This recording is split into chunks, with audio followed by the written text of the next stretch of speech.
So let me give you a quick tour of the shop. These are all our hand tools. I shouldn't say all, but this is where the ones we use the most are kept.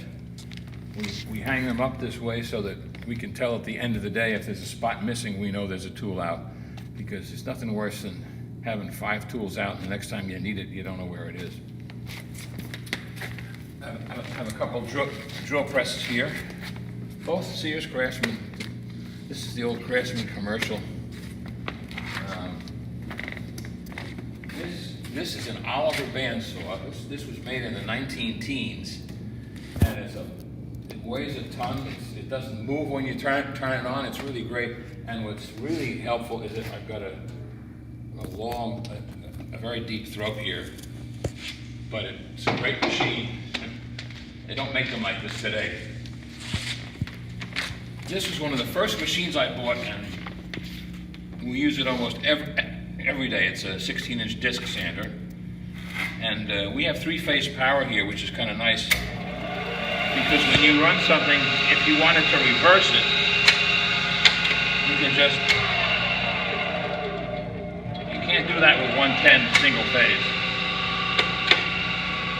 This will actually stop it. We use a router table for a lot of things.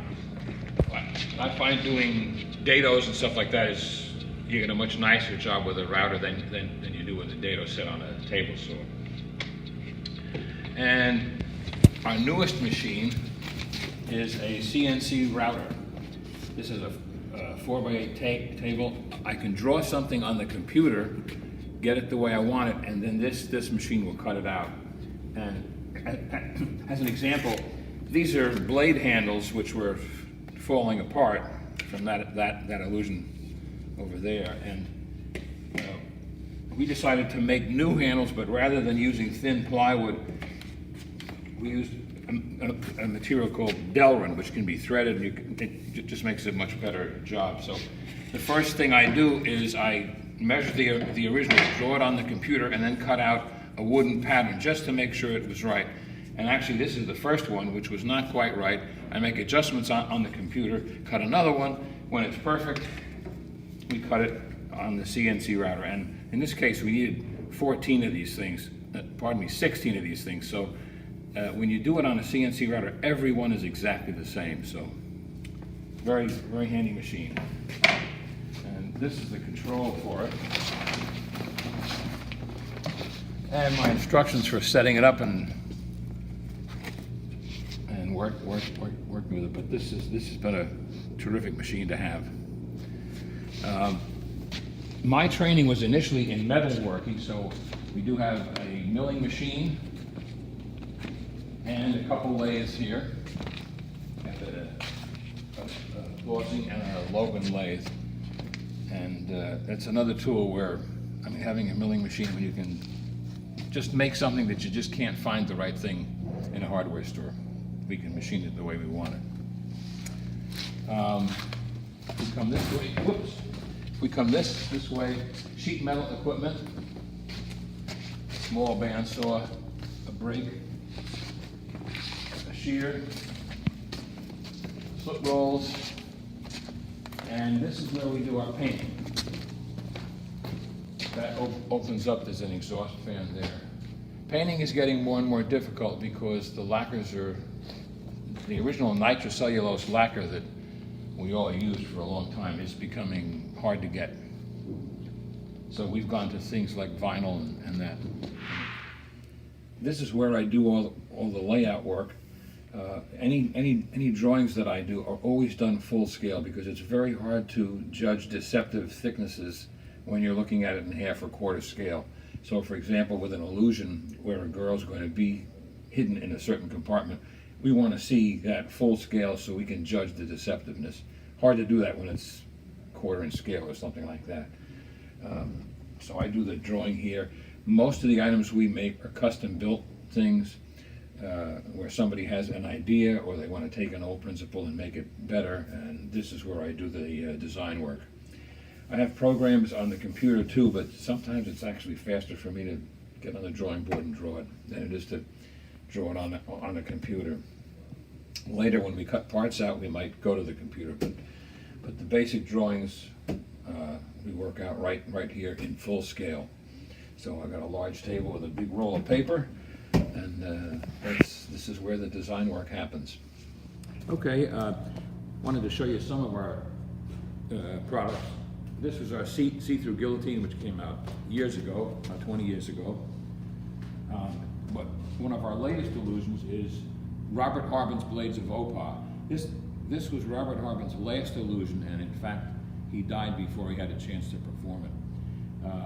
His original model was very crude, made of wood, and he gave John Gaughan that particular prop, and John made a much nicer one, which this is based on.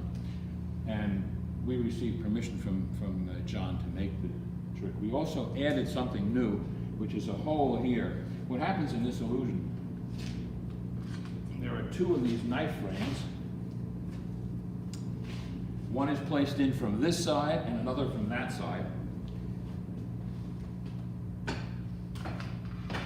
Once they're in, a person sticks their body through here, and you can put a carrot or something that gets cut down here. The two blades are then pulled out. And in fact, before it starts, you actually show that there's nothing of any substance inside, no extra blades or anything.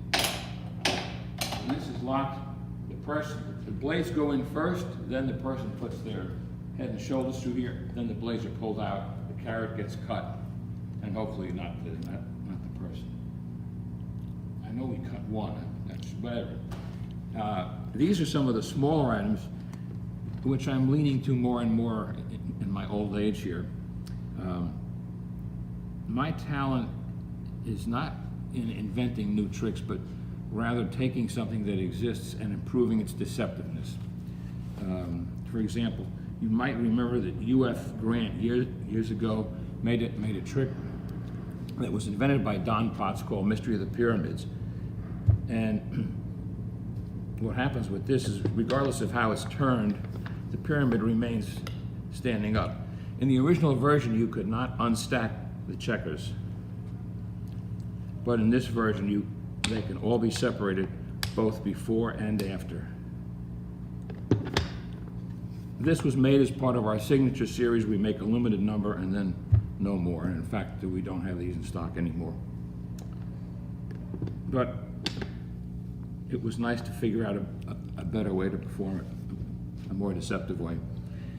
The chop cup is one of my favorite tricks for close-up, and I've always wanted to design one that was perfect for me. And one of the things we did is we came straight up and then tapered, which allows you to put into the cup a ball that is just the size of the opening.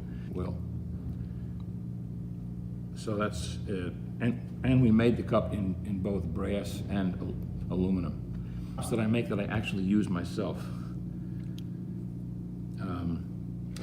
Recently, we came out with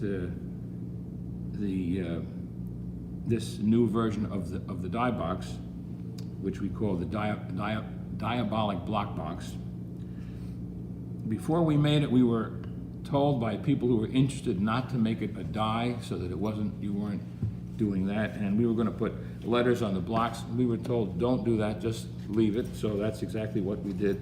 In this version, first the block is placed in this tube, and then into the box. The die can be shown all around. That goes in, and you see it through the front. Then you can do the normal, where is it? And eventually it visibly vanishes and is completely gone. And then it reappears back inside the tube. Architect's nightmare. We have the checkers done, and this checker is actually made of 4 different pieces: the top, the bottom, the outside, and a middle tube in the center, which keeps it lightweight. It's all made from PVC, a very durable material, and it will not warp, expand, and contract with moisture and so forth. This is the base as it stands right now. It's actually made from 2 pieces. It will get a metal bottom And the reason we do it out of two pieces is because each of these will be a different color, which also helps reduce its appearance and thickness, and then we assemble it later. We have threaded inserts, so this will fit in there once they're both painted, and then we screw it in from the bottom. And like I say, we'll be making a very limited number of these. We're starting out with 15 of them, and hopefully we'll have 15 when we're finished. But that will be it. We'll make 15 and no more. Another of our products was a table base that we developed for professionals. It's a base that doesn't require any tools to assemble. We call it the ultimate table base. This is how it looks, and it's easily assembled by just lifting up on these legs. They're spring-loaded. That goes over there. That goes over there, and you have a very solid base. This is 3/4 inch thick aluminum. The poles are anodized aluminum. They screw together. We have made these in specific heights when necessary, but the standard table is regular table height. That screws in there, and the flange is also machined from a solid piece of aluminum, so it's quite hefty. It has threaded holes and clearance holes for screws, depending upon how you're going to attach it to your tabletop or prop. And that just spins on top here. And that's the table base. We also make it in a anodized black version, which is similar, but all the parts have been powder coated or anodized.